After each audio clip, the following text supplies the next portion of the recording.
Hello students, welcome to 5 Chima classes in collaboration with City Model College.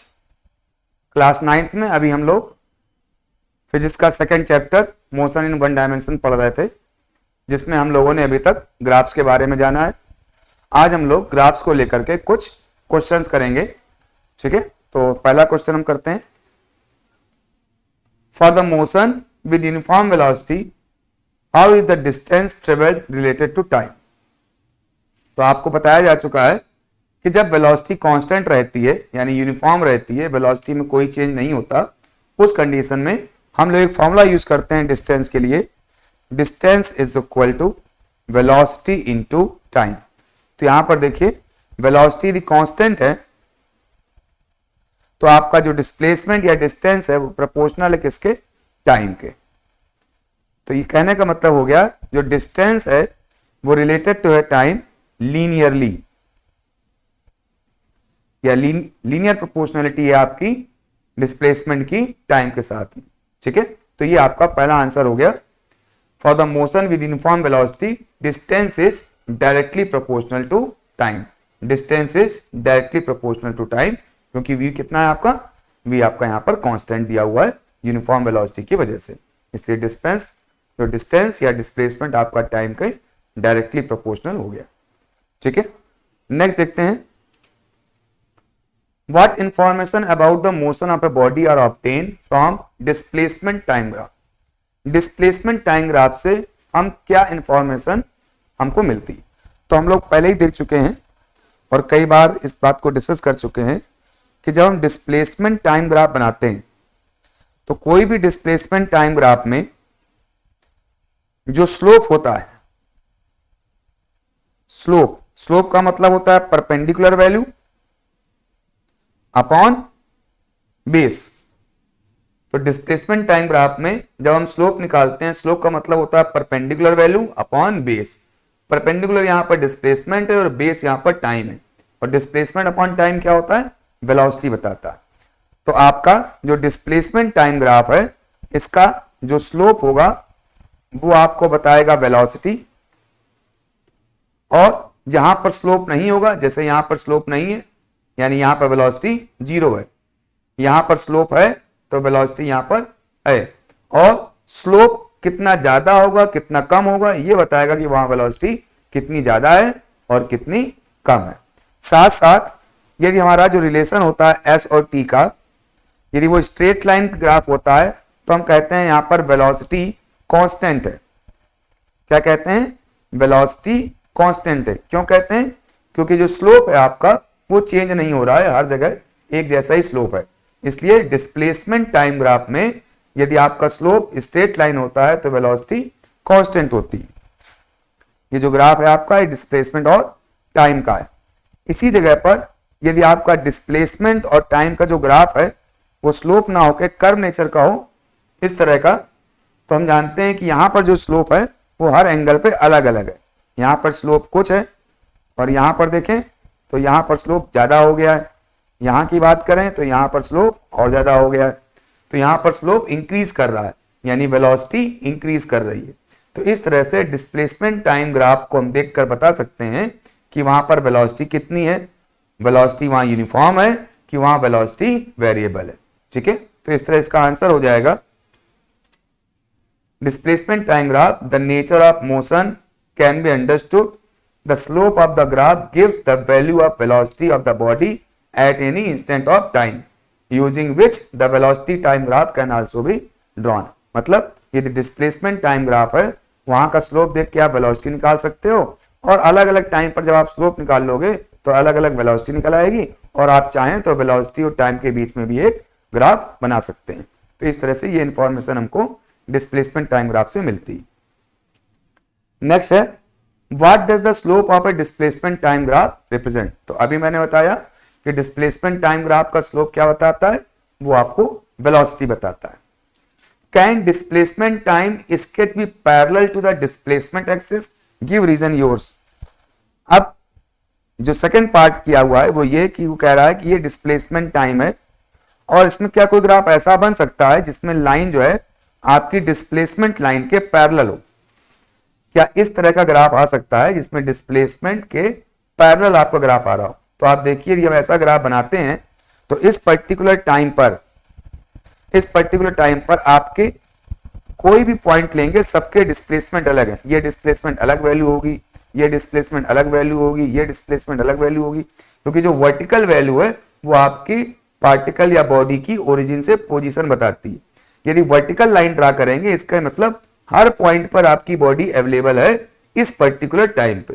तो एक ही time पर हर जगह body possible नहीं हो सकती, वो किसी न किसी एक ही जगह पर होगी। जबकि ये लाइन बता रही है कि इस टाइम पर यहां भी बॉडी है, यहां भी बॉडी है, यहां भी बॉडी है, यहां बॉडी है, और पूरी लाइन पे जितने भी पॉइंट हो सकते हैं हर जगह बॉडी है।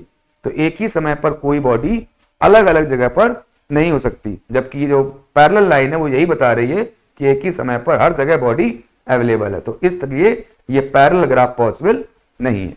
तो इसका आप आंसर नोट कर लेंगे और ये इस तरह से इसका आंसर हो जाएगा। इसको आप नोट कर लें। ओके, हम नेक्स्ट देखते हैं। नेक्स्ट आप आ रहा है, what can you say about the nature of A motion of a body if it's displacement time graph is. आप उस मोशन के बारे में क्या बताएंगे जहां पर डिस्प्लेसमेंट टाइम ग्राफ इस तरह का होता है? तो चलिए एक एक करके देखते हैं।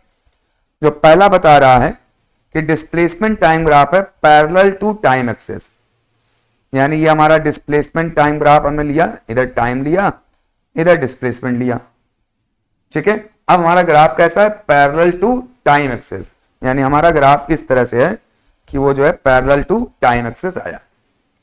अब पैरेलल टू टाइम एक्सिस का मतलब क्या हो गया? यदि हम डिफरेंट टाइम वैल्यूज लें इस तरह से अलग अलग, तो आप पाएंगे जब टाइम t1 था तब वैल्यू यहां पर है, टाइम t2 था तो वैल्यू यहां पर है, टाइम t3 था तो वैल्यू यहां पर है, टाइम t4 था तो वैल्यू यहां पर है, टाइम t5 था तो आपका डिस्प्लेसमेंट की वैल्यू ये। तो इस तरह से अलग अलग टाइम पर हमने लाइन पर देखा कि अलग अलग वैल्यूज हैं। तो ये क्या बता रही हैं कि टाइम t1 पर पोजीशन कितनी है? इतनी है। टाइम t2 पोजीशन कितनी है? उतनी है जितनी की टाइम t1 पे थी। टाइम t3 पोजीशन क्या है? फिर से उतनी है जितनी टाइम t2 पे थी। टाइम t4 पोजीशन क्या है? उतनी ही है जितनी की पहले थी। तो यहां ये बता रहा है कि टाइम तो चेंज हो रहा है, लेकिन बॉडी की जो पोजीशन है ओरिजिन से, सेंटर से, यानी ओरिजिन से जो पोजीशन मानी जाती उस पोजीशन में कोई चेंज नहीं हो रहा। तो यदि किसी बॉडी की पोजीशन में कोई चेंज नहीं हो रहा है, यानी वो बॉडी कैसी है? वो बॉडी एट रेस्ट पे है।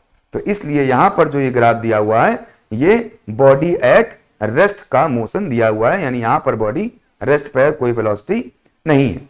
अच्छा, एक दूसरी तरीके से भी आप देख सकते हो कि डिस्प्लेसमेंट टाइम ग्राफ में ग्राफ का जो स्लोप होता है वो आपको वेलोसिटी बताता है। अब ये लाइन तो आपके टी के पैरेलल ही है, और हॉरिजॉन्टल लाइन के जब पैरेलल है तो इसका कोई एंगल यानी ये कोई स्लोप या कोई इंक्लाइनेशन यहां पर नहीं है। इसका मतलब यहां पर वेलोसिटी जीरो है। तो पहला ये जो आपका क्वेश्चन है ये उस मोशन को रिप्रेजेंट कर रहा है जहां पर कोई मोशन नहीं हो रहा है। तो आंसर आपका क्या हो जाएगा? No motion, body at rest, body at rest, ठीक है। अब बी पार्ट को देखते हैं। Straight line incline to the time axis with an acute angle, ठीक है। अब इस ग्राफ को बनाते हैं, तो पहले इस ग्राफ को हटा देते हैं। ओके, तो अब इस ग्राफ को बनाते हैं। Straight line incline to the time axis with an acute angle, यानी इस तरीके से ये कोई एक्यूट एंगल टाइम एक्सेस के साथ बना रहा है। तो अब इस ग्राफ के बारे में हम जानते हैं कि जब कोई एंगल थीटा बना रहा है इसका मतलब क्या है कि स्लोप है, और स्लोप का मतलब यहां पर वेलोसिटी है। और स्ट्रेट लाइन है, स्ट्रेट लाइन का मतलब क्या हो गया कि आप किसी भी टाइम पर देखेंगे, यहां पर देखें t टाइम पे, फिर t4 टाइम पर देखें, फिर t5 टाइम पे देखें, तो हर जगह स्लोप आपका कितना बन रहा है? हर जगह स्लोप आपका इक्वल बन रहा है। तो जब आपका स्ट्रेट लाइन होता है इंक्लाइन होते हुए टाइम एक्सेस के साथ में, तो आपका जो मोशन होता है वो कांस्टेंट स्लोप का यानी कांस्टेंट वेलोसिटी का मोशन होता है, या आप इसको कह सकते हैं यूनिफॉर्म मोशन है, यूनिफॉर्म वेलोसिटी का मोशन है। तो बी पार्ट हो गया आपका constant velocity motion, constant velocity, ठीक है। इतना आप लिख सकते हैं कि ये ग्राफ कांस्टेंट वेलोसिटी का है। फिर ई पार्ट कह रहा है a straight line incline to the time axis with an obtuse angle. तो चलिए अब इसको देख लेते हैं। तो अब यहां पर हम दोबारा दूसरा एक नया ग्राफ बनाते हैं इस तरह से। यहां डिस्प्लेसमेंट लिया, यहां टाइम लिया और इस तरह से आपका ग्राफ बना स्ट्रेट लाइन और एंगल बना रहा है आपको ऑब्ट्यूज एंगल। तो जब आपका एंगल 90 से ज्यादा हो जाएगा तो इसका मतलब जो स्लोप होगा वो हॉरिजॉन्टल से वो नेगेटिव हो जाएगा। जैसे अभी तक आप देख रहे थे पॉजिटिव एंगल बना हुआ है हॉरिजॉन्टल से, अब यदि हॉरिजॉन्टल से देखेंगे तो ये आपके नेगेटिव एंगल बन रहे हैं। ठीक है, स्ट्रेट लाइन है लेकिन ऑब्ट्यूज एंगल है। तो स्ट्रेट लाइन होने से ये मालूम हो गया कि एंगल तो हर समय सेम है, स्लोप हर जगह सेम है, लेकिन ऑब्ट्यूज एंगल की वजह से जो हॉरिजॉन्टल से जो इसका एंगल बन रहा है वो नेगेटिव बन रहा है, नेगेटिव डायरेक्शन में बन रहा है, क्लॉकवाइज बन रहा है। जबकि देखिए एंटी क्लॉकवाइज हॉरिजॉन्टल से जो एंगल बनते हैं वो पॉजिटिव माने जाते हैं। ठीक है, और ये आपका नेगेटिव बन रहा है। तो नेगेटिव का मतलब हो गया कि आपकी वेलोसिटी की डायरेक्शन आपकी अपोजिट हो गई है। अभी आप टाइम के साथ क्या हो रहा था, डिस्प्लेसमेंट इंक्रीज कर रहा था। अब क्या हो रहा है, जैसे जैसे टाइम आपका इंक्रीज हो रहा है जो डिस्प्लेसमेंट है वो कम होता जा रहा है और टाइम इस जगह पर आते आते डिस्प्लेसमेंट आपका 0 हो गया है। तो यहां पर आप वेलोसिटी से ओरिजिन से अवे जा रहे थे और यहां पर आप कांस्टेंट वेलोसिटी से ओरिजिन की तरफ आ रहे हैं, यानी डिस्प्लेसमेंट आपका कम होता जा रहा है। यहां सबसे ज्यादा डिस्प्लेसमेंट है, फिर यहां कम डिस्प्लेसमेंट हो गया, यहां कम हो गया, यहां और कम हो गया। तो यहां आपकी डायरेक्शन अपोजिट हो गई है। पहले आप दूर जा रहे थे तो आपका जो डिस्टेंस के साथ में डिस्प्लेसमेंट बढ़ रहा था, स्लोप आपकी वेलोसिटी बता रहा था। स्ट्रेट लाइन है तो स्लोप आपका कांस्टेंट था, वेलोसिटी आपकी कांस्टेंट थी। यहां पर ऑब्ट्यूज एंगल बन रहा है यानी आपकी वेलोसिटी की डायरेक्शन अपोजिट है, नेगेटिव एंगल बन रहे हैं आपके हॉरिजॉन्टल से। एंगल कांस्टेंट है, स्लोप कांस्टेंट यानी वेलोसिटी यहां पर भी कांस्टेंट है। बस यहां पर वेलोसिटी आपकी सामने की ओर जा रहे थे, आगे की ओर, और यहां वेलोसिटी से आप वापस आ रहे हो। ठीक है, नेक्स्ट पार्ट आप देख लेते हैं डी, इसको आप नोट कर ले। अब इसको रफ कर देते हैं जिससे कि बची जगह में हम कर्व बना सकें और उसके बारे में समझ सकें। ओके, तो अब हम यहां पर एक दूसरा ग्राफ बनाते हैं क्वेश्चन डी के लिए। तो एक स्ट्रेट लाइन हो गई वर्टिकल, ये डिस्प्लेसमेंट के लिए हो गई और ये हॉरिजॉन्टल टाइम के लिए हो गई। अब यहां पर कर्व बन रहा है। अब कर्व कई तरह का हो सकता है, कर्व आपका ऐसा भी हो सकता है, कर्व आपका ऐसा भी हो सकता है, दोनों तरह के कर्व हो सकते हैं। टी की तरफ से जाता हुआ कर्व हो सकता है, एस की तरफ से भी जाता हुआ कर्व हो सकता है। तो कर्व का मतलब हो गया कि आपका जो स्लोप है वो चेंज हो रहा है। यहां पर स्लोप कम है और इस पॉइंट पर देखें तो स्लोप और ज्यादा हो गया। इस पॉइंट की बात करें तो आपका स्लोप और ज्यादा हो जा रहा है। ठीक है, तो इस तरह से आपका जो कर्व नेचर है उसका स्लोप आपका चेंज हो रहा है, या तो इंक्रीज हो रहा है या फिर इस वाले केस में डिक्रीज हो रहा है। तो कर्व नेचर ये बताता है कि आपका डिस्प्लेसमेंट टाइम ग्राफ का स्लोप चेंज हो रहा है, यानी वेलोसिटी चेंज हो रही है। और वेलोसिटी चेंज हो रही है तो वो मोशन यूनिफॉर्म मोशन नहीं है, वो एक्सेलरेटेड मोशन है। तो यदि आपका नेचर कर्व का है तो कर्व का आंसर हो गया कि आपका जो मोशन है वो एक्सेलरेटेड है। ठीक है, स्ट्रेट लाइन टाइम एक्सेस है, एक्यूट एंगल, तो कांस्टेंट वेलोसिटी पॉजिटिव डायरेक्शन में है। और आपका ऑब्ट्यूज एंगल है तो अगेन वेलोसिटी तो कांस्टेंट है लेकिन आपकी डायरेक्शन नेगेटिव है यानी अपोजिट है। ठीक, तो इस तरीके से हमने यहां पर डिस्प्लेसमेंट टाइम ग्राफ के इन डिफरेंट फॉर्म्स को देख लिया। ठीक है, उसको नोट कर लें, फिर नेक्स्ट आगे बढ़ते हैं। नेक्स्ट है draw displacement time graph for a boy going to school with a uniform velocity. तो यहां पर क्या बनाना है, हमें एक डिस्प्लेसमेंट टाइम ग्राफ बनाना है। तो ये डिस्प्लेसमेंट हो गया, ये टाइम हो गया। अब यूनिफॉर्म वेलोसिटी है, तो यूनिफॉर्म वेलोसिटी का मतलब क्या हो गया कि स्ट्रेट लाइन बनेगी किसी एंगल के साथ में। तो इस तरह से आपका ग्राफ बन जाएगा ऐसे। ठीक है, time t is equal to 0 पर कहां था, वो होम पर था यानी 0, और किसी टाइम t पर आकर के वो कहां पहुंच गया, वो आपका स्कूल पहुंच गया। तो ये पॉइंट हो गया आपका स्कूल का। ठीक है, तो इस तरह से जैसे जैसे टाइम इंक्रीज होता गया वो स्कूल की डिस्टेंस ट्रेवल करता गया और एट एनी टाइम टी पर वो कहां पर पहुंच गया, वो स्कूल पर पहुंच गया। तो जो ग्राफ बनेगा वो स्ट्रेट लाइन बनेगा क्योंकि ये यूनिफॉर्म वेलोसिटी से चल रहा है। यदि वही एक्सेलरेशन से जा रहा होता, एक्सेलरेशन बढ़ाते हुए जा रहा होता तो ग्राफ यदि हम बनाते हैं यहाँ पर तो ग्राफ कुछ ऐसा बन जाता है। ठीक है, ये ग्राफ ऐसा यहाँ पर जाकर छूता। ठीक है, तो फिलहाल तो क्योंकि वो कांस्टेंट वेलोसिटी से जा रहा है इसलिए हम केवल स्ट्रेट लाइन ग्राफ बनाएंगे जो यूनिफॉर्म वेलोसिटी को रिप्रेजेंट करता है। इसको आप नोट कर लें, फिर नेक्स्ट देखते हैं। अब नेक्स्ट आता है state how the velocity time graph can be used to find acceleration of body, distance travelled by the body in a given time and displacement of the body in a given time. तो इसके लिए graph हम लोग पढ़ चुके हैं पहले, उसको हम दोबारा यहां समझाते हैं कि सपोज ये आपका वेलोसिटी टाइम ग्राफ बना हुआ है और इस वेलोसिटी टाइम ग्राफ में कोई हम ग्राफ बना लेते हैं इस तरीके से, और ऐसे हमने ग्राफ बना लिया। ये कोई ग्राफ है, तो ये ग्राफ बता रहा है कि यहां से लेकर यहां तक तो इसकी डायरेक्शन पॉजिटिव डायरेक्शन में रही, फिर उसके बाद यहां से लेकर यहां तक वेलोसिटी अपोजिट डायरेक्शन में हो गई, निगेटिव डायरेक्शन में, क्योंकि ओरिजिन के टाइम एक्सेस के ऊपर की जो डायरेक्शन होगी वो पॉजिटिव होगी और टाइम एक्सेस के नीचे की डायरेक्शन जो होगी वो नेगेटिव। सपोज ये आपका कोई ग्राफ हमने ऐसे बनाया इन बातों को देखने के लिए।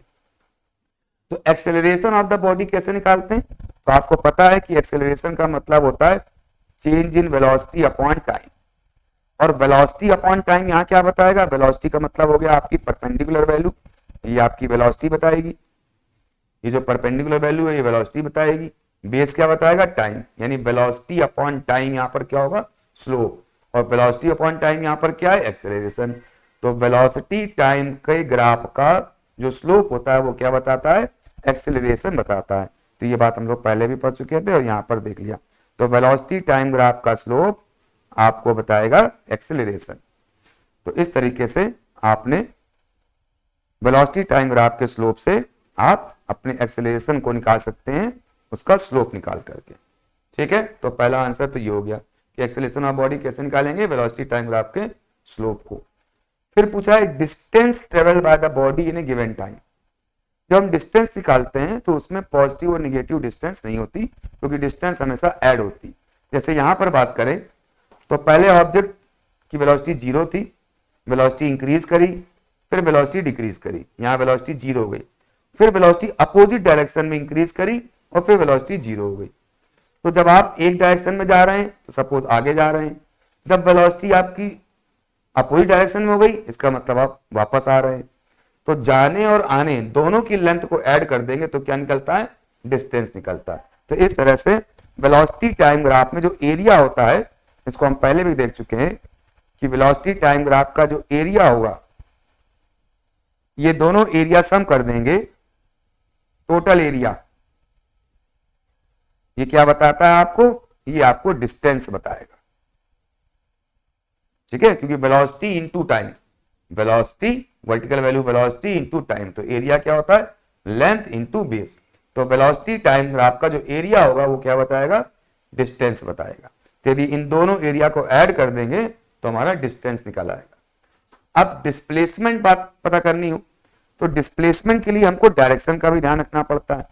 अब जैसे ये एरिया आपकी पॉजिटिव वेलोसिटी की वजह से तो एक डायरेक्शन का डिस्टेंस हुआ, ये एरिया आपकी निगेटिव वेलोसिटी की वजह से है तो ये दूसरी डायरेक्शन का डिस्टेंस हुआ।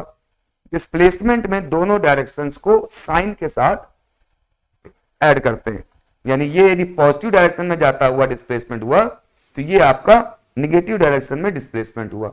तो उस केस में पॉजिटिव और नेगेटिव दोनों को लेंगे, यानी यदि ये अपोजिट डायरेक्शन में है तो ये आपस में सब्ट्रैक्ट हो जाएंगे, और इस तरह से इस एरिया में इस एरिया को माइनस करेंगे, जो आएगा वो आपका नेट डिस्प्लेसमेंट आएगा। जैसे आप यहां से 10 किलोमीटर आगे गए और फिर 5 किलोमीटर वापस आ गए, तो 10 किलोमीटर पॉजिटिव डायरेक्शन में आपका एरिया हुआ और 5 किलोमीटर वापस आने का हुआ, तो आपका नेट डिस्टेंस तो हो गई 10 + 5 15, लेकिन जो नेट डिस्प्लेसमेंट हुआ 10 आप गए थे और 5 वापस आ गए, तो 10 - 5 यानी 5। तो इस तरह से आप सब्ट्रैक्ट करेंगे एरिया को उनके साइंस के साथ में, पॉजिटिव और नेगेटिव को, तो डिस्प्लेसमेंट आएगा। ऐड करेंगे बिना साइन को देखे तो वो आपका डिस्टेंस आएगा। स्लोप निकालेंगे तो वो आपका एक्सेलरेशन आएगा। तो ये चीजें हो गई। अब इसको आप नोट कर लीजिए फिगर में, और इसको हम लिखना चाहें तो इस तरह से हम लिख सकते हैं। ठीक है, अब इसको आप नोट कर लेंगे बाकी जो मैंने पहले बनाया था आप चाहें तो उसको भी ड्रा कर सकते हैं। ओके, तो अब नेक्स्ट क्वेश्चन देखते हैं। नेक्स्ट क्वेश्चन दिया हुआ है, this figure shows displacement time graph of two vehicles A and B. A and B two vehicles से उनके ग्राफ को शो किया गया है यहां पर। Moving along a straight road, which vehicle is moving faster, give reasons. अब देखिए यहां पर जो ए व्हीकल है वो लेट स्टार्ट करता है मोशन को, जबकि जो बी व्हीकल है वो पहले स्टार्ट करता है।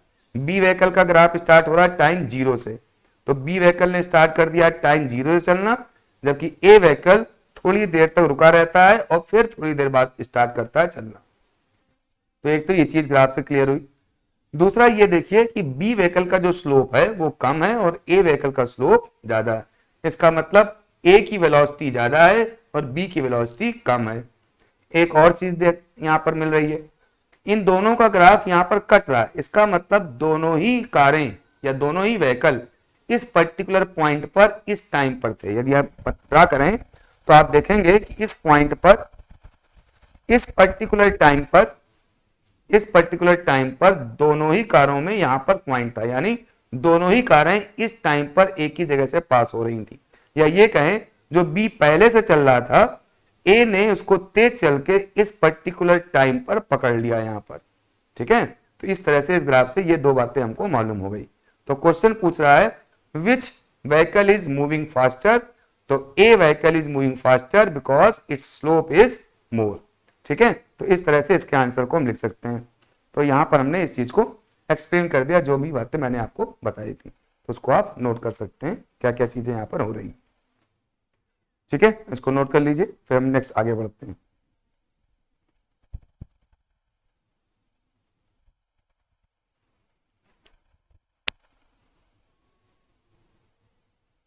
ओके, तो अब नेक्स्ट देखते हैं।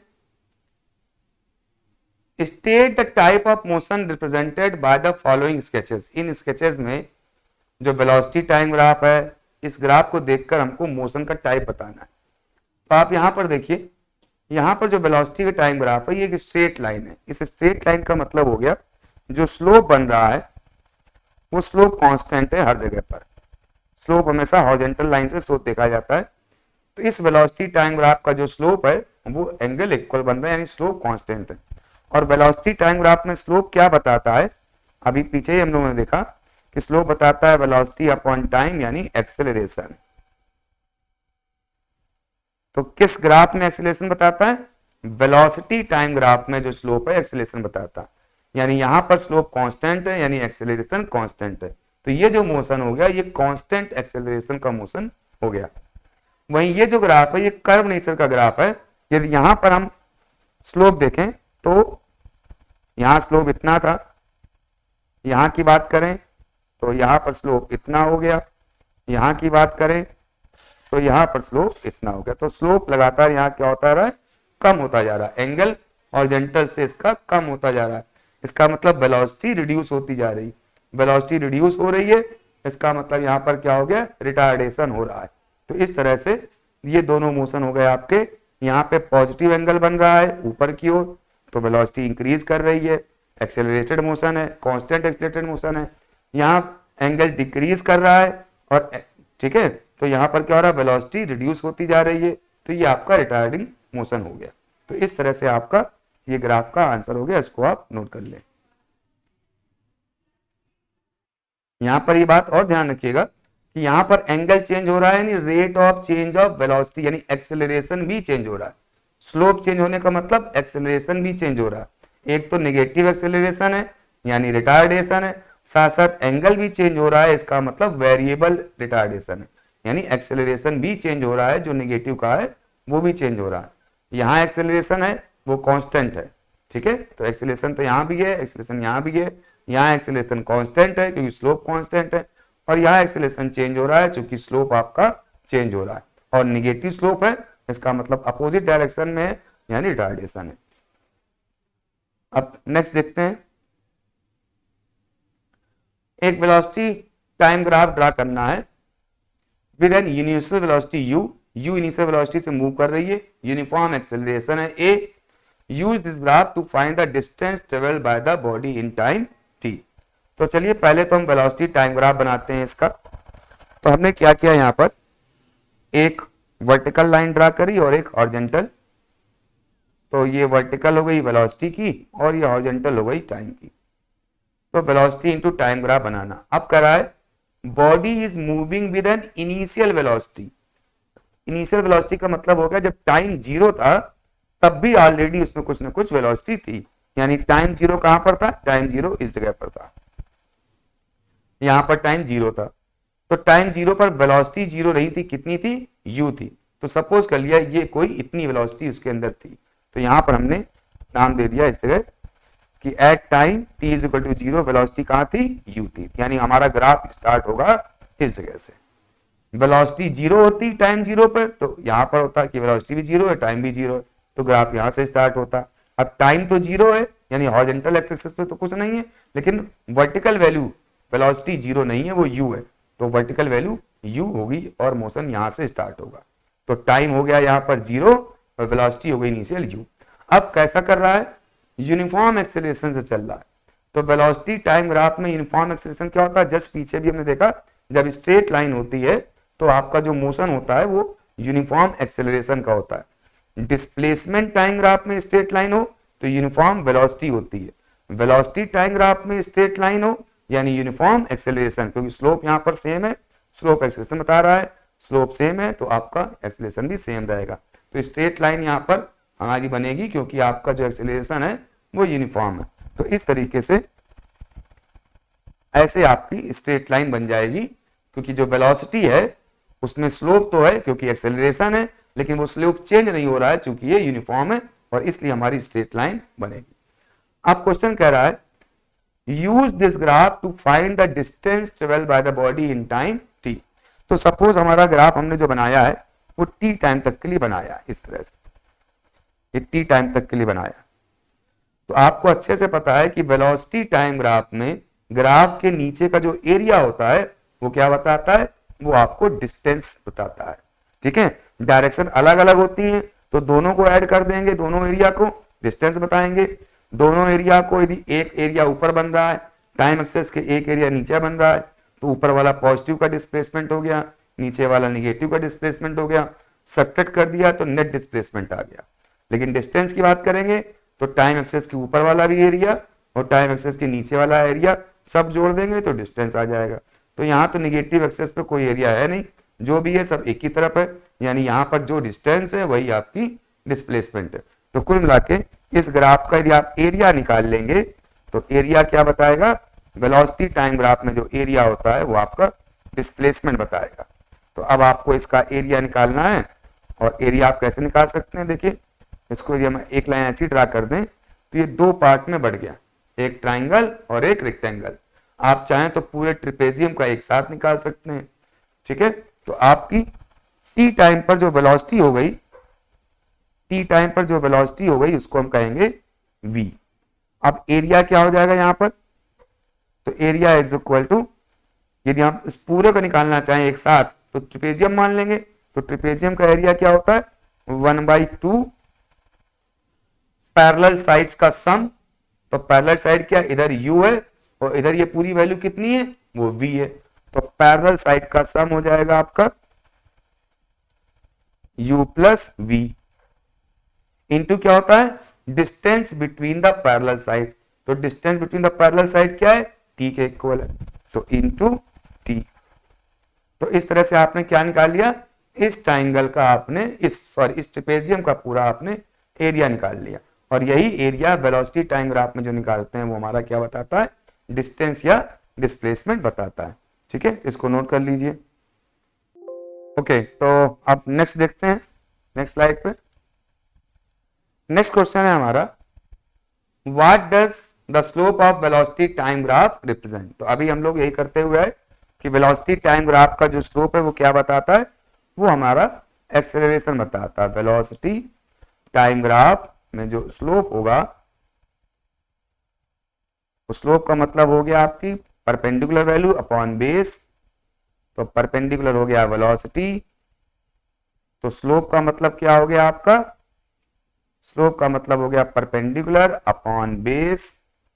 परपेंडिकुलर आपका वेलोसिटी है, बेस आपका चेंज इन टाइम है, तो ये क्या हो गया, ये आपका एक्सेलरेशन हो गया। ठीक है, तो इस तरह से जो आपका slope of velocity time graph है वो क्या रिप्रेजेंट करता है, एक्सेलरेशन रिप्रेजेंट करता है। नेक्स्ट देखते हैं, this shows the velocity time graph of two cars A and B moving in same direction, which car has the greater acceleration, give reason to your answer. तो यहां पर भी आप देख रहे हैं वेलोसिटी टाइम ग्राफ में जो एंगल होता है, यदि आप एंगल देखें, इनको ऐसे इंक्रीज कर दें तो इसका एंगल ये बन रहा है, इसका एंगल है ये बन रहा है। आप एंगल को देखकर, स्लोप को देखकर समझ सकते हैं कि इसका स्लोप ज्यादा है और इसका स्लोप कम है। ठीक है, तो जिसका स्लोप ज्यादा होगा उसका एक्सेलरेशन ज्यादा होगा, जिसका स्लोप कम होगा उसका एक्सेलरेशन कम है, क्योंकि स्लोप का मतलब ही एक्सेलरेशन होता है। तो इस तरह से आपका कार बी जो है ज्यादा एक्सेलरेशन है, क्योंकि स्लोप ऑफ लाइन बी जो है ज्यादा है स्लोप ऑफ लाइन ए से। नेक्स्ट देखते हैं, नेक्स्ट फिगर ये दिया है, so the displacement time graph of bodies A B C D. चार ग्राफ हैं डिस्प्लेसमेंट टाइम ग्राफ के, चार तरह की बॉडीज की ए बी सी डी की। In each case state what information do you get about the acceleration, zero, positive और negative. तो देखिए डिस्प्लेसमेंट टाइम ग्राफ का जो स्लोप है वो क्या बताता है, वेलोसिटी, और यदि स्लोप कांस्टेंट है तो इसका मतलब वेलोसिटी कांस्टेंट है। तो ए जो आपकी बॉडी चल रही है उसमें तो डिस्प्लेसमेंट टाइम ग्राफ का स्लोप कांस्टेंट है, स्ट्रेट लाइन है, और डिस्प्लेसमेंट टाइम ग्राफ का मतलब हो गया वेलोसिटी। डिस्प्लेसमेंट टाइम ग्राफ का स्लोप क्या हो गया, वेलोसिटी, और इसकी वेलोसिटी कांस्टेंट है, यानी यहां पर कोई एक्सेलरेशन नहीं है, तो ए बॉडी का एक्सेलरेशन जीरो हो गया। ठीक है, तो ये हमारा फर्स्ट आंसर हो गया। फिर हम बी की बात करते हैं, बी में स्ट्रेट लाइन है, इसका मतलब वेलोसिटी तो कांस्टेंट है लेकिन निगेटिव डायरेक्शन में, अपोजिट डायरेक्शन में स्लोप आपका निगेटिव बन रहा है। यहां पर आपका स्लोप बन रहा था पॉजिटिव, एंटी क्लॉकवाइज आप बन रहा था, जबकि यहां पर स्लोप बन रहा है नेगेटिव, क्लॉकवाइज बन रहा है। ठीक है, तो यहां पर स्लोप पॉजिटिव है यानी डिस्प्लेसमेंट इंक्रीज कर रहा था, तो वेलोसिटी आपकी पॉजिटिव थी यानी आप पॉइंट से अवे जा रहे हैं, लेकिन कांस्टेंट थी, क्यों, क्योंकि स्ट्रेट लाइन है। यहां भी स्ट्रेट लाइन है तो वेलोसिटी यहां भी कांस्टेंट है, लेकिन नेगेटिव है, इसका मतलब आप टूवर्ड्स द ओरिजिन आ रहे हैं, वेलोसिटी की डायरेक्शन अपोजिट है, लेकिन यहाँ वेलोसिटी कांस्टेंट है, इसलिए एक्सेलरेशन यहाँ पर भी क्या हो गया, यहाँ पर भी एक्सेलरेशन आपका जीरो है। ठीक है, अब आ जाते हैं इसकी बात करते हैं। यहां पर देखें ये कर्व नेचर का है, जब कभी भी कर्व होगा तो इसका मतलब स्लोप चेंज हो रहा है। स्लोप चेंज होने का मतलब डिस्प्लेसमेंट टाइम ग्राफ में स्लोप क्या बताता है, वेलोसिटी, तो स्लोप चेंज हो रहा है यानी वेलोसिटी चेंज हो रही है, वेलोसिटी चेंज हो रही है इसका मतलब यहाँ पर एक्सेलरेशन है। अब यदि स्लोप इंक्रीज कर रहा है तो वेलोसिटी इंक्रीज कर रही है यानी पॉजिटिव एक्सेलरेशन है, स्लोप डिक्रीज कर रहा है तो वेलोसिटी डिक्रीज कर रही है यानी नेगेटिव एक्सेलरेशन है। तो यदि आप इस स्लोप की बात करें तो आप देखेंगे इसमें स्लोप कंटिन्यूअस डिक्रीज कर रहा है, यहाँ पर स्लोप ये हो गया, यहाँ की बात करें तो देखिए स्लोप कम हो गया, यहाँ की बात करें तो ऑलमोस्ट पैरेलल हो गया है, स्लोप ऑलमोस्ट जीरो हो गया। तो इस वाले में स्लोप आपका रिड्यूस कर रहा है यानी वेलोसिटी रिड्यूस कर रही है, यानी एक्सेलरेशन कैसा है, नेगेटिव, रिटार्डेशन है। तो इस तरह से सी में रिटार्डेशन हो गया। डी की बात करें तो डी में इसका उल्टा हो रहा है, यहाँ पर शुरुआत में आपका स्लोप कम है, स्लोप कैसे निकालते हैं, टेंजेंट ड्रा करके। यहाँ पर देखिए यहाँ पर इस पॉइंट पर स्लोप आपका बहुत ज्यादा हो गया, यहाँ पर स्लोप और ज्यादा हो गया। ठीक है, तो इस वाले केस में आपका एंगल इंक्रीज कर रहा है यानी इंक्लाइनेशन इंक्रीज कर रहा है, स्लोप बढ़ रहा है, वेलोसिटी बढ़ रही है, और यानी एक्सेलरेशन है, और वो कैसा है, पॉजिटिव का एक्सेलरेशन है। तो इस तरह से हमने चारों बॉडीज के मोशन से उनकी वेलोसिटी और उनके एक्सेलरेशन के बारे में जान लिया। अब आप इसको नोट कर लीजिए। ओके, अब नेक्स्ट देखते हैं, draw the shape of the velocity time graph for a body moving with uniform velocity and uniform acceleration. तो इसको आप बना सकते हैं कैसे, हमको वेलोसिटी टाइम ग्राफ बनाना है, तो ये तो वेलोसिटी टाइम ग्राफ हो गया। अब पहला क्या है, यूनिफॉर्म वेलोसिटी। तो यूनिफॉर्म वेलोसिटी का मतलब हो गया टाइम के साथ वेलोसिटी में कोई चेंज नहीं आ रहा, तो इसका मतलब जो हमारा ग्राफ बनेगा वो ऐसा स्ट्रेट लाइन बनेगा। क्यों, क्योंकि हर टाइम पे कोई भी टाइम लेंगे आपकी जो वेलोसिटी की वैल्यू है वो आपकी सेम है। तो इसलिए वेलोसिटी टाइम ग्राफ यदि आपका यूनिफॉर्म वेलोसिटी का होगा तो वेलोसिटी टाइम ग्राफ आपका पैरेलल लाइन आएगा, क्योंकि हर टाइम पे ये टाइम का एक्सेस है, टाइम पर कोई वैल्यू लेंगे आपकी वेलोसिटी की वैल्यू जो वर्टिकल डिस्टेंस से बताती है वो हर समय सेम है, यानी हर टाइम पे आपकी वेलोसिटी सेम है, तो ये यूनिफॉर्म वेलोसिटी हो गया। यूनिफॉर्म एक्सेलरेशन का मतलब एक्सेलरेशन कांस्टेंट है। एक्सेलरेशन क्या होता है वेलोसिटी टाइम ग्राफ में? स्लोप होता है, यानी स्लोप कांस्टेंट है। और स्लोप कांस्टेंट किसका होता है? हमेशा इंक्लाइंड स्ट्रेट लाइन का होता है। तो इसका ग्राफ कैसा बनेगा? बी पार्ट का, ये हमने वेलोसिटी लिया, ये हमने टाइम लिया, और इसका ग्राफ आपका बन जाएगा इस तरह से स्ट्रेट लाइन, क्योंकि स्ट्रेट लाइन में जो स्लोप बन रहा है वो कांस्टेंट है। और स्लोप का मतलब हो गया वेलोसिटी टाइम ग्राफ में एक्सेलरेशन, तो एक्सेलरेशन इसमें है लेकिन वो कांस्टेंट है। तो ये आपके सेकेंड पार्ट का ग्राफ बन गया, इसको नोट कर लें। नेक्स्ट देख लेते हैं, the velocity time graph for a uniformly retarded body is a straight line inclined to the time axis with an obtuse angle. How is retardation calculated from the velocity time graph? तो यहां पर भी आप समझ सकते हैं क्या कि कोई भी एक्सेलरेशन होगा उसको यदि वेलोसिटी टाइम ग्राफ में निकालना है तो कैसे निकालेंगे? उसके स्लोप से निकालेंगे। तो यहां पर भी आपका आंसर यही हो गया कि retardation can be calculated from the velocity time graph by taking slope, bye calculating it's slope. Okay, तो ये आपका इसका आंसर हो गया।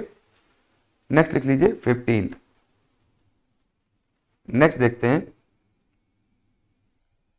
Draw a graph of acceleration against time for a uniformly accelerated motion, how it can be used to find the change in speed in a certain time interval.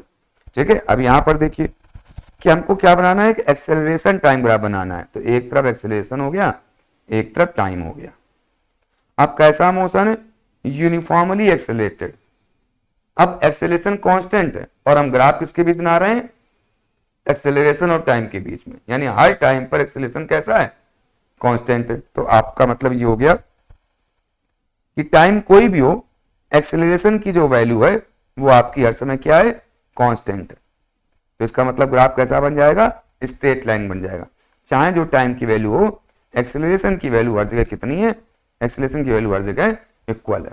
तो acceleration time graph यदि uniformly accelerated motion है तो acceleration time graph कैसा हो जाएगा? Time axis के, जो time की एक्सेस है उसके पैरेलल हो जाएगा, क्योंकि जब पैरेलल होगा तभी हर पॉइंट पर उसकी वैल्यू आपकी एक्सेलरेशन की सेम होगी। ठीक है, अब कह रहा है how can it be used to find the change in speed in certain time interval. अब देखिए एक्सेलरेशन का मतलब क्या होता है? Change in velocity upon change in time. अब यहां से देखिए change in velocity is equal to क्या हो गया? Acceleration into change in time. इस फॉर्मूले से a is equal to delta v upon t, तो डेल्टा वी क्या हो जाएगा? a इंटू डेल्टा टी हो जाएगा। यानी एक्सेलरेशन और टाइम का मल्टीप्लाई करें तो क्या आता है? Change in velocity. और एक्सेलरेशन टाइम का मतलब क्या हो गया? यदि आप एक्सेलरेशन टाइम ग्राफ का एरिया निकालें तो एरिया कैसे निकालेंगे?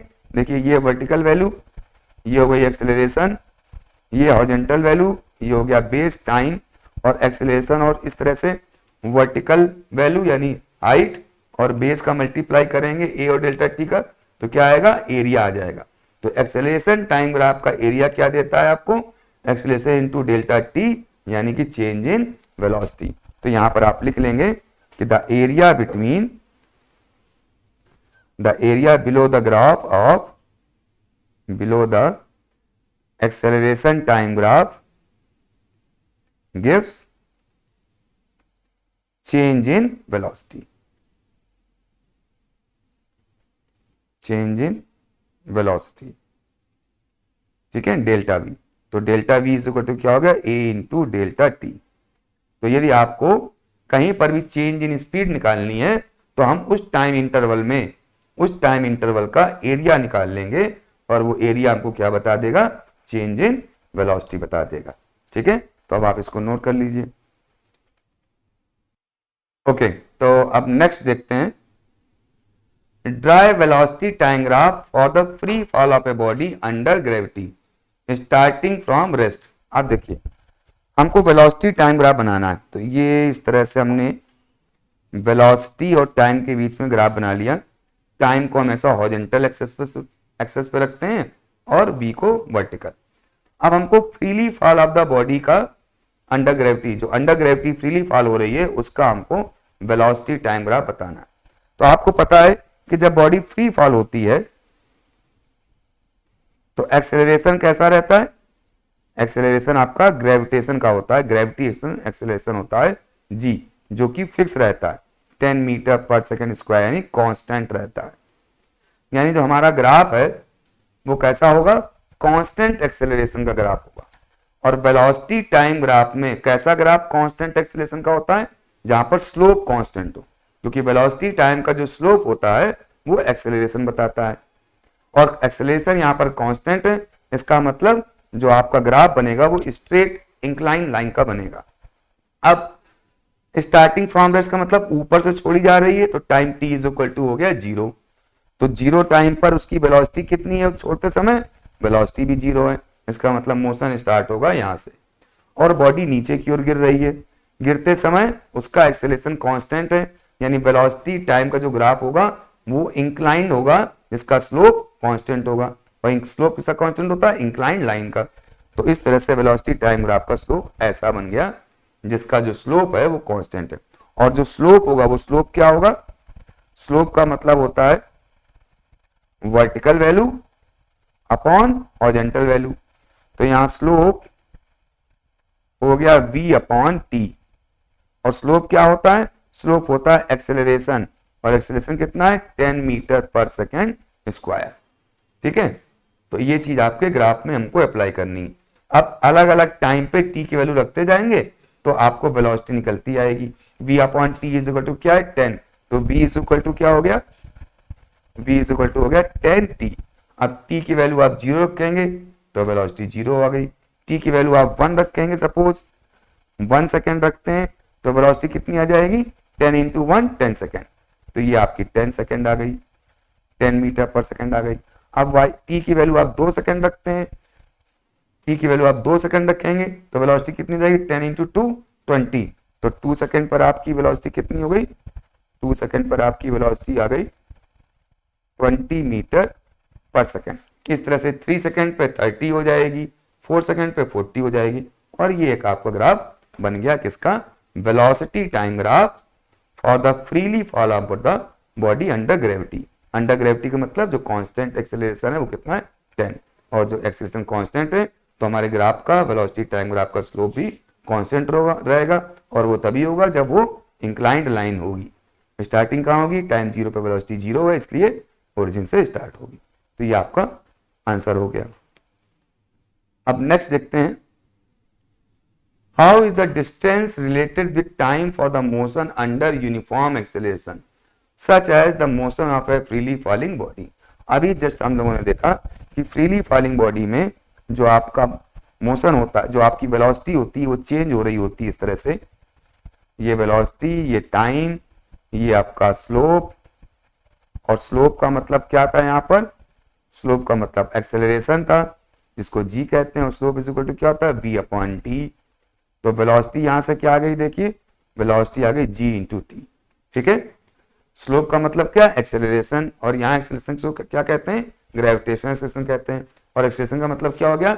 स्लोप, यानी vertical value v upon horizontal value t। तो v अपॉन टी, तो v इज इक्वल टू क्या हो गया? gt हो गया। अब यदि आप डिस्प्लेसमेंट टाइम ग्राफ बनाना चाहते हैं तो कैसा ग्राफ बनेगा वो? यदि डिस्प्लेसमेंट टाइम ग्राफ बनाएंगे तो डिस्प्लेसमेंट टाइम ग्राफ ऐसा बनेगा जिसमें वेलोसिटी चेंज हो रही हो, क्योंकि यहां पर एक्सेलरेशन है। ठीक है, और वेलोसिटी इंक्रीज हो रही है टाइम के साथ, तो आपका स्लोप भी ऐसा होगा जिसका कि जो स्लोप होगा वो चेंज हो रहा होगा, यानी इंक्रीज हो रहा होगा। तो इस तरह से डिस्प्लेसमेंट टाइम ग्राफ का आप ग्राफ बनाएंगे। और जब ऐसा ग्राफ बनेगा यानी ऐसा आपका प्रोपोर्शनल है टी के, लेकिन कैसा? लीनियरली प्रोपोर्शनल नहीं है। ठीक है, क्योंकि आपका डिस्प्लेसमेंट इज इक्वल टू क्या होता है?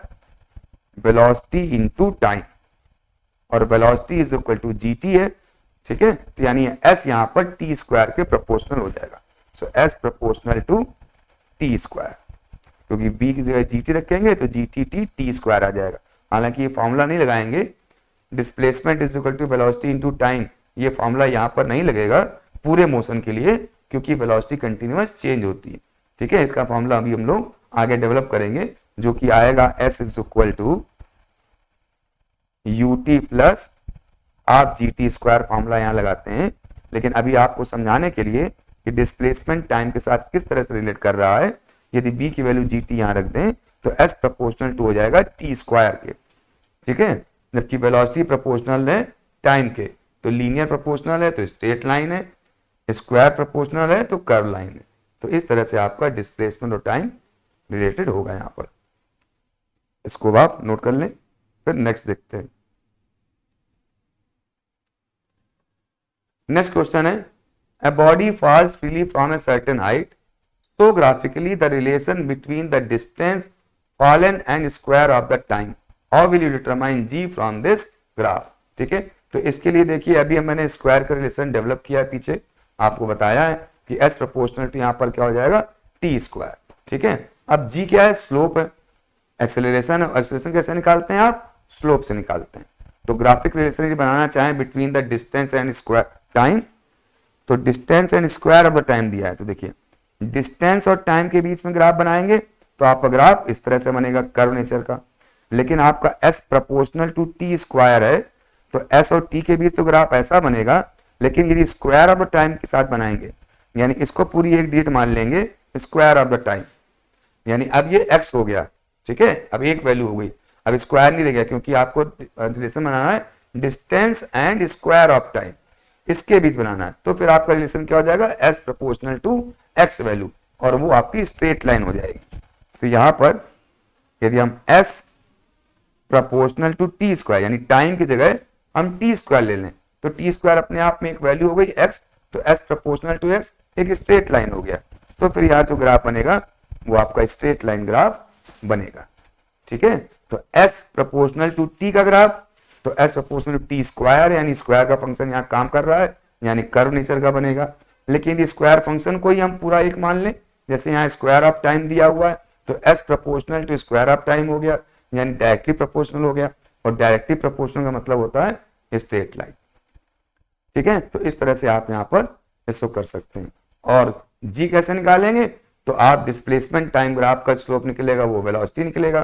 ठीक है, और वेलोसिटी में जो चेंज होगा वो क्या बताएगा, एक्सेलरेशन बताएगा, यानी आपको g बताएगा। ओके, तो ये हो गया, तो क्लियर हो गया होगा पूरा कि इस s और t स्क्वायर का ये ऐसा स्ट्रेट लाइन ग्राफ बनेगा, और s और t का आपका कर्व नेचर ग्राफ बनेगा। और एक्सेलरेशन कैसे निकालेंगे, डिस्प्लेसमेंट टाइम ग्राफ का स्लोप आपका वेलोसिटी, और फिर उसका फिर दोबारा स्लोप बनाएंगे ग्राफ बना करके, तो वो आपका एक्सेलरेशन बना देगा, क्योंकि वेलोसिटी टाइम ग्राफ का स्लोप आपका एक्सेलरेशन होता है। नेक्स्ट क्वेश्चन देखिए, कुछ मल्टीपल टाइप क्वेश्चन है, उनको देख लेते हैं। The velocity time graph of a body in motion is a straight line incline to the time axis, the correct statement is. तो क्या बता रहा है कि वेलोसिटी टाइम ग्राफ, हम यहाँ पर इसको बनाते हैं कि ये आपका वेलोसिटी टाइम ग्राफ है, वो क्या है, स्ट्रेट लाइन है अलोंग द टाइम एक्सिस। तो स्ट्रेट लाइन है अलोंग द टाइम एक्सिस, यानी कोई एंगल बन रहा है, कोई स्लोप है, और वेलोसिटी टाइम ग्राफ यदि स्ट्रेट लाइन है अलोंग द टाइम एक्सिस, तो स्लोप का मतलब यहाँ पर एक्सेलरेशन है, और स्ट्रेट लाइन होने का मतलब स्लोप कांस्टेंट है, यानी एक्सेलरेशन कांस्टेंट है। तो कौन सा हो जाएगा, एक्सेलरेशन इज यूनिफॉर्म। तो आपका बी आंसर हो जाएगा कि एक्सेलरेशन यहाँ पर कांस्टेंट है। ठीक है, वेलोसिटी इज यूनिफॉर्म, तो वेलोसिटी तो कांस्टेंट नहीं है, चेंज हो रही है, तो पहला गलत हो गया। सी पार्ट को देखें, both velocity and acceleration are constant or uniform, तो एक्सेलरेशन तो यूनिफॉर्म है क्योंकि एक्सेलरेशन कांस्टेंट है, लेकिन जब एक्सेलरेशन है तो वेलोसिटी यूनिफॉर्म हो ही नहीं सकती, तो इसलिए आपका सी ऑप्शन गलत है। और इसीलिए आपका डी भी गलत है, क्योंकि यहाँ पर एक्सेलरेशन ऑलरेडी कांस्टेंट हमको पता हो चुका है। तो आपका बी आंसर सही हो जाएगा। नेक्स्ट है आपका, for uniformly retarded motion the velocity time graph is. Uniformly का मतलब हो गया, यूनिफॉर्मली रिटार्डेड मतलब एक्सेलरेशन जो है वो नेगेटिव का है चूंकि रिटार्डेड है, लेकिन यूनिफॉर्मली है यानी कांस्टेंट है। और कांस्टेंट एक्सेलरेशन जब भी होगा तो वेलोसिटी टाइम ग्राफ का जो स्लोप होता है वही एक्सेलरेशन होता है, और कांस्टेंट एक्सेलरेशन इसलिए आपका स्लोप कांस्टेंट है, और वो स्लोप तभी कांस्टेंट हो सकता है जब वो इंक्लाइंड लाइन हो। हाँ, अब रिटार्डेशन है तो रिटार्डेशन का मतलब जो एंगल बन रहा होगा वो निगेटिव बन रहा होगा, यानी आपका ग्राफ जो है ऐसे ना स्टार्ट होकर के इस तरह से आ रहा होगा, होगा स्ट्रेट लाइन, लेकिन नीचे की ओर हो रहा होगा, इस तरह से ग्राफ हो रहा होगा। तो ये हो जाएगा आंसर आपका the uniformly retarded motion the velocity time graph is, तो स्ट्रेट लाइन ही होगा incline to the time axis, यानी आपका डी ऑप्शन होगा, बट निगेटिव डायरेक्शन में होगा। तो आपका आंसर हो जाएगा डी। एक और है आपका for uniform motion the distance time graph is straight line parallel to the time axis. तो क्या कह रहा है कि डिस्टेंस टाइम ग्राफ है, तो ये डिस्टेंस और टाइम ग्राफ बना लिया, इधर डिस्टेंस हो गया इधर टाइम हो गया, डिस्टेंस और टाइम ग्राफ है, is a straight line parallel to the time axis और टाइम एक्सेस के पैरेलल। तो क्या मतलब हो गया कि किसी भी टाइम की वैल्यूज के लिए आपकी जो डिस्टेंस है वो चेंज नहीं हो रही है, वो वर्टिकल वैल्यू इतनी है, और जब टाइम की डिफरेंट वैल्यूज के लिए डिस्प्लेसमेंट चेंज नहीं हो रहा, यानी पोजीशन चेंज नहीं हो रही, यानी बॉडी में कोई मोशन नहीं है। तो आंसर क्या हो जाएगा, speed time graph is straight line incline to the time axis, नहीं, speed time graph is straight line parallel to the time axis, तो आपका सी आंसर हो जाएगा। ठीक है, सॉरी यहां पर दिया हुआ डिस्टेंस टाइम ग्राफ और पूछा है स्पीड टाइम ग्राफ के लिए। तो देखिए जब डिस्टेंस टाइम ग्राफ बनाया आपने, तो यहाँ पर डिस्टेंस चेंज नहीं हो रही टाइम के साथ में, यानी यहाँ कोई मोशन ही नहीं है, यहाँ वेलोसिटी है ही नहीं। तो यदि आप वेलोसिटी टाइम ग्राफ बनाओगे, यदि आप वेलोसिटी टाइम ग्राफ बनाओगे तो वेलोसिटी तो जीरो है, तो हर समय आपका जो ग्राफ होगा वो टाइम एक्सेस पे ही रहेगा, क्योंकि आपकी किसी भी टाइम पर कोई वेलोसिटी है ही नहीं, तो आपकी लाइन आपकी किस पर रहेगी, एक्सेस पे ही रहेगी। ठीक है, तो the speed time graph is straight line incline to the time axis, ये तो होगा ही नहीं, ये इसका मतलब तो हो जाएगा कि स्पीड टाइम में स्लोप है, और स्लोप का मतलब एक्सेलरेशन है, तो यहाँ तो वेलोसिटी ही नहीं है, तो एक्सेलरेशन का तो सवाल ही नहीं पैदा होता। Speed time graph is straight line parallel to the time axis, ये हो सकता है कि speed time graph parallel to the time axis है, लेकिन टाइम एक्सेस पर ही होगी, वेलोसिटी में कोई चेंज हो ही नहीं रहा, वेलोसिटी है ही नहीं। फिर है the acceleration time graph is straight line parallel to the time axis. अरे भाई जब वेलोसिटी ही नहीं है तो एक्सेलरेशन कहाँ से आया, और जब एक्सेलरेशन भी नहीं होगा तो उसका भी ग्राफ बनाओगे एक्सेलरेशन और टाइम के रिस्पेक्ट में, उसमें भी हर टाइम पे एक्सेलरेशन आपका जीरो रहेगा, यानी वो भी आपकी टाइम एक्सेस पर ही रहेगी। तो पैरेलल तो हो सकती है लेकिन उसके ऊपर नहीं हो सकती, वहीं पर ही होगी, यानी अलोंग द टाइम एक्सेस ही आपका आंसर हो जाएगा। ठीक है, तो इस तरह से आपके सारे आंसर हो गए। नेक्स्ट टर्न पे हम लोग न्यूमेरिकल्स करेंगे, तो तब तक के लिए इनको आप नोट करिए, इन क्वेश्चंस को रिवाइज करिए, जिससे ही क्वेश्चंस करना न्यूमेरिकल्स करना और आसान हो जाए। तो नेक्स्ट टाइम मिलेंगे, तब तक के लिए बाय बाय, टेक केयर।